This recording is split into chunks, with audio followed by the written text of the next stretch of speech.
Charlie from Conway, that's our first question today. Charlie writes, I'm married with 2 children. Currently, my wife, 32, and I, 36, are maxing out our 401k contributions. What should our next move be? Well, first of all, congratulations to you, Charlie. That's not easy to do, especially in your 30s. So you are definitely, you've created some margin in your life. You've got some positive cash flow, and you are serious about saving. So you're in a great spot to start really ordering the sequence of your contributions. So they said, Janet, that they're maxing out their 401k contributions. So they're putting a lot in, because the 401k match for people in their 30s is $22,500 annually. So that's a lot of money going into retirement accounts. But is that kind of the right order of sequence? Let's kind of analyze that and the reasons why. So first of all, I'll echo your congratulations to them, especially with 2 kids. To be able to max out those contributions is a big deal. So back to your question, Scott, about the sequence of the prioritization of your dollars. You can only put $1 in one place, and so we want to be sure that we're doing things in the right sequence. So while you're maxing out your 401k contributions, we would ask if you are also able to do Roth or traditional IRA contributions, because you want to, step 1, max out the match that you're getting in your 401k, and then, assuming there's additional money available, and in this case we know there is, because you're maxing out what you can contribute fully. So max out the match, then go to the Roth or traditional IRA, and I'm going to say, with your ages being in the 30s, that if your income allows for you to do Roth IRA contributions, then you for sure need to go that direction, and we can talk about that a little bit more later. Then after you've done that, if there is then still money that you have available to contribute, then at that point you want to go back to the 401k. So to recap on that, your first dollars are going to be to max out the match. I said that backwards. That's hard to say. Max out the match in your 401k, step 1. And then step 2, you're going to go to a Roth or traditional IRA. Again, based on your ages, the Roth would be our preference if your income allows for it. And then step 3, you're going to go back to the 401k to max out the full amount of contributions that you're allowed to make. Let's talk a little bit about the Roth 401k, because that's a relatively new option being offered in employer plans.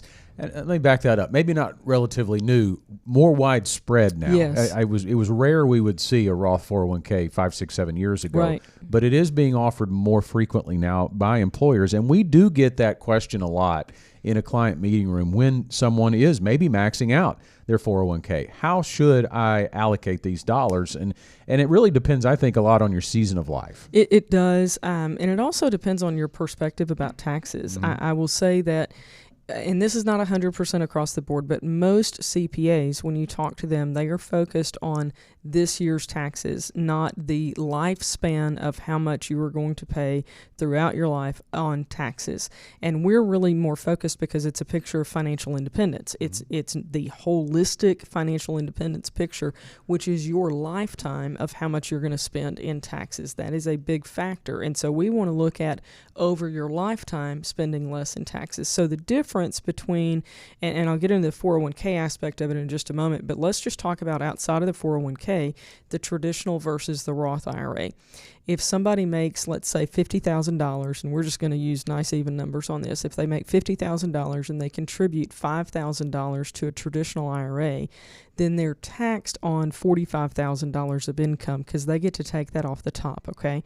So they're taxed on $45,000 instead of $50,000. So they get a tax deduction at the beginning, but in retirement, when they withdraw that money, they're going to be taxed on the full balance that's in there. The principal, the growth, all of that will then be taxable because the beginning dollars were not taxed, okay? So with a Roth, we kind of want to flip that. If somebody makes $50,000 and they contribute $5,000 to a Roth IRA, then they're not going to get that deduction now, but so they're going to pay taxes still on $50,000 in income. But then when they get to retirement and they withdraw that money, all of that money, including the growth, is tax-free, which means, let this soak in for a moment.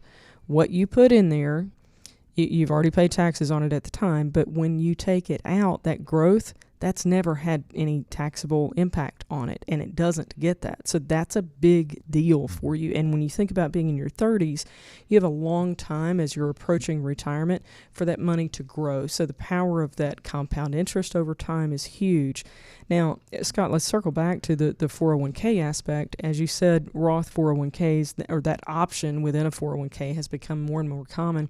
And a lot of people will ask, they get kind of confused about, well, but my employer doesn't put in money that way, and that's true. Your employer is never going to put their match in as Roth money, because they're looking for the tax benefit for the company at this point.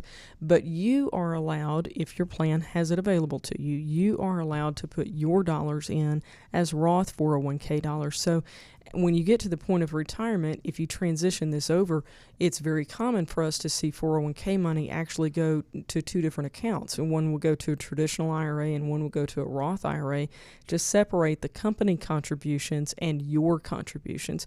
But if you have a 5-year or more, that's a rule of thumb, not a rule of dumb as we joke about sometimes, but a general rule of thumb, that we want to look at how many years do you have. And if it's beyond 5 years, it's at least worth considering the Roth option. If it's beyond 10 years, it's a no-brainer to go the Roth option.